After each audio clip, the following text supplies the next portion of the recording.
Welcome back, my cherubs, to subject-verb agreement. This is subject-verb agreement day 3. Today we're going to talk about the last group of indefinite pronouns. And those are the indefinite pronouns that can be singular or plural. They can be either singular or plural, depending on the context of the sentence. If you feel as though you need to, please stop the recording now and go back and review those singular indefinite pronouns, the ones, the bodies, the things, each, either, neither, another, and how we find the verbs, the simple predicates that go with those singular indefinite pronouns. You might also want to review the plural indefinite pronouns, both, few, many, several, and make sure that you can find how the simple predicate can be found for those.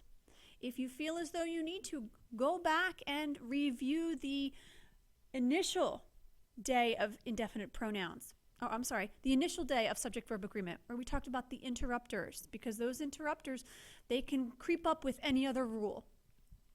And of course, please come to clinic if you are unsure of where we are now, because it's difficult to move forward as these skills layer. If you are ready, though, I am ready. And today we are going to talk about the singular or plural indefinite pronouns, those that can go either way. There are 5 of these indefinite pronouns. They're troublesome because we can't always say, they are singular, or they're plural, because they can go either way. They can be singular in one sentence and plural the next. That's the bad news. The good news is there are only 5 of them. Some, any, none, all, and most. If we put them together in an acronym, we end up with the SANAMs. The SANAMs. Some, any, none, all, most. When I ask you then, what are the indefinite pronouns that can be singular or plural, that can go either way, you're going to tell me the SANAMs. Some, any, none, all, most. Take a moment and pause the recording and say that in your head. I'd prefer it out loud 10 times. Memorize them. The indefinite pronouns that can be singular or plural, they can go either way, are the SANAMs. Some, any, none, all, most. Because of course you can expect me to ask you about them the next time we meet in class. So pause the recording and memorize.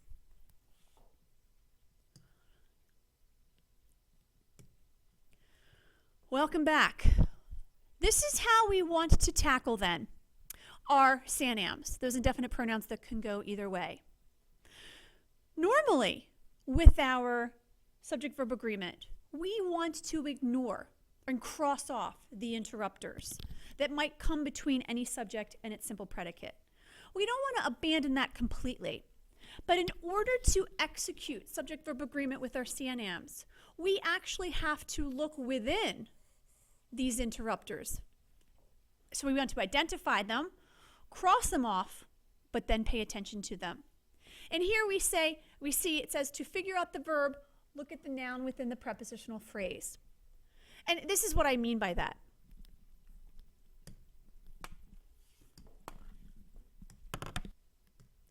We know we're used to crossing off the prepositional phrase that might come between the subject and its simple predicate. And when I talk about looking at the noun within the prepositional phrase, I'm talking about the prepositional phrase, or sometimes it's a single word that comes between the subject and its simple predicate. That prepositional phrase that we often cross off. And let's look at the first example to bring this into clarity. When we look at the first example, we might recognize that the subject is most of the garden.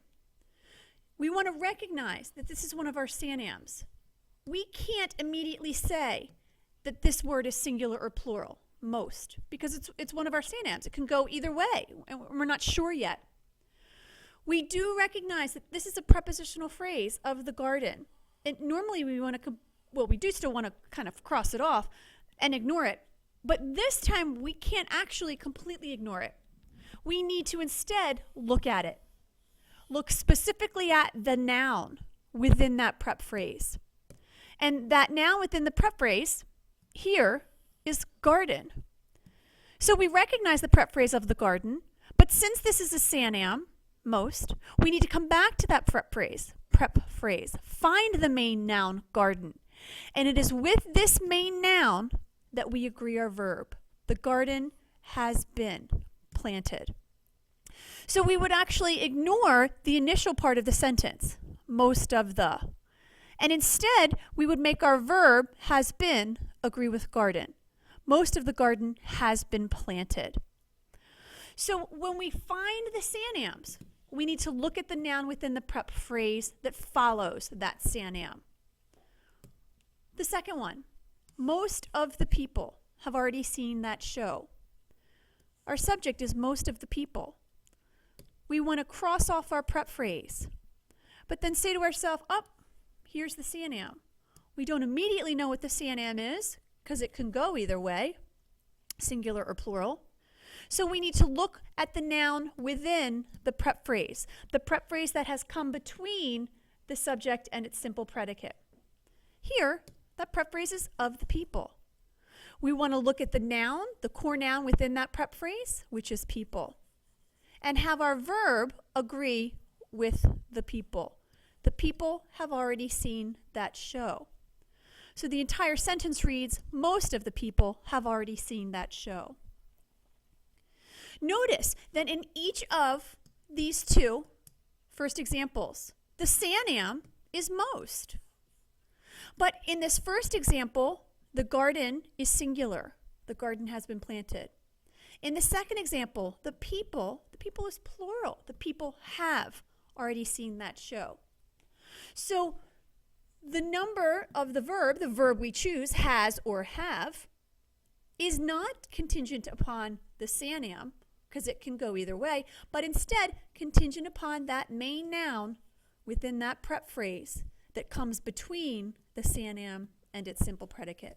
So we must come back to that noun within the prep phrase. In the next examples, we see that both of the SANAMs are all. All of the milk. We don't know what all is. Normally we cross the prep phrase off completely, but we need to look at that noun to tell us. The milk is sour. All of the milk is sour. The next example, all of the apples. Again, we don't know if all is singular or plural. We need to look within this prep phrase that we would normally cut out. The apples have been picked. And once again, the SANAM is the same, but in the first example we have the singular milk, the milk is sour. And in the second we have the apples, it's plural, the apples have been picked. And we can continue with the next SANAM, some. Some of the mail is opened. Ignore or cross off our prep phrase, but since we don't know what some is because it's one of our SANAMs, we need to come back into the prep phrase. The mail is opened. Some of the branches. We want to cross off our prep phrase, but say, hey, the branches are broken. Some of the branches are broken. And we can continue with the other three SANAMs as well.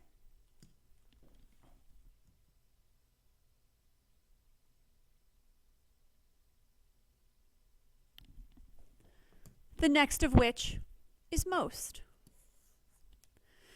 Most of the food complaints. You tell me, what would you do? Do it now. That's right. Most is a SANAM. We don't know if it's singular or plural. We would cross this off, but then say, whoop, hold the phone. We need to come back into the core noun, the food complaints. The food complaints are coming from seniors. How about this one? Most of the tabletop. What would you do? Do it now.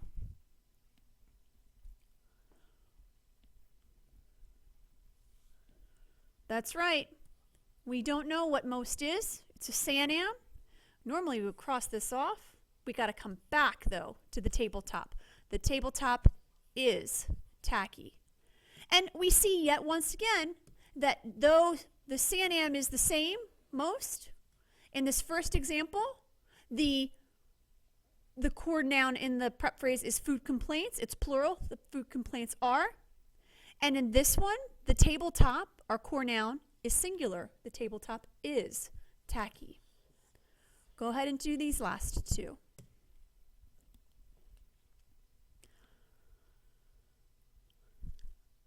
That's right. Any is a SANAM. Of the dogs, got to come back to dogs. The dogs want. Any of the dogs want to go outside. And then the last one, any of the dessert. Don't know what any is. The dessert is up for grabs. And so we have any again. The dogs is plural. The dogs want. We have any here. The dessert is singular. The dessert is. We might look at this one. Any of the dogs want to go outside. Whoops, I'm sorry about that. What's happening? Oh, it's just like being in class, isn't it? What's Miss DV doing? Oh, there we go. Any of the dogs want to go outside. It sounds like an awkward sentence, and it might be. It might be a sentence that you don't hear very often. We can trust that it's right, though, because we followed the rule. I might use this in the context of, I don't know, being in a kennel with a bunch of the dogs, and I'm asking someone, could you please take a dog outside? And someone might say, well, which dog? I might say, well, any of the dogs want to go outside. Pick one of them and take him out. So it sounds awkward, but it will work as long as we follow the rule. Why don't you pause the recording now and try these several down below. We'll be back in a minute. Let's see how you did. I'm confident. Notice that each of these sentences begins with the SANAM. That won't always be the case, but for our purposes, it usually will be. Often when we make mistakes with subject-verb agreement, it's because the subjects and the verb are embedded within a dependent clause in the middle of a sentence or a more complicated sentence. But as we first learn this skill, we want to make sure we understand the basics. These basics will take you a long way. Here we go. None of this. It's a SANAM. Prep phrase. This is easy. Gosh, I hope it is at this point. None of this is easy. All of the syrup. We say, oh, there's a SANAM. We don't know if it's singular or plural. There's that prep phrase. The syrup has leaked out of the refrigerator. All of the syrup has leaked out on the refrigerator shelf. Any students who wish to go to the park. We have two things happening here. First of all, there is no prep phrase that immediately follows that we see. But isn't it implied? Any of the students? It is. And we just take out the of the. So it is this core noun we're looking for. What's this over here? That's right. It's an extra interrupting clause. Don't let that extra interrupting clause throw us because the students need their boots. Any students who wish to go to the park need their boots. It's a tough one because of this extra interrupter. And because the prep phrase here is ellipted, we lose of the. Any students need their boots. In number 4, some ants in the anthill. The same situation here. Doesn't this mean some of the ants? In the anthill is an extra prepositional phrase that interrupts. Some ants want a new queen. There's been anarchy in the anthill. And lastly, most of the flour from the cookies. Well, we've got 2 prep phrases here, don't we? There's our SANAM of the flour and from the cookies. So now you need to ask yourself, well, which prep phrase do you dip into? Well, what are we talking about? What has been absorbed by the batter? Is it the cookies that have been absorbed by the batter? No, it's the flour that has been absorbed by the batter. So we're truly going to ignore that one, and we're dipping into this one. The flour has been absorbed by the batter. And so that's the verb we're looking for. So sometimes you do have to throw in the common sense, like on this one. We're not talking about cookies being absorbed. We're talking about the flour being absorbed. So it's this core noun that we're looking at. Remember, when you return, be ready to tell me what the 5 SANAMs are. Yes, there might be a quiz. See you soon.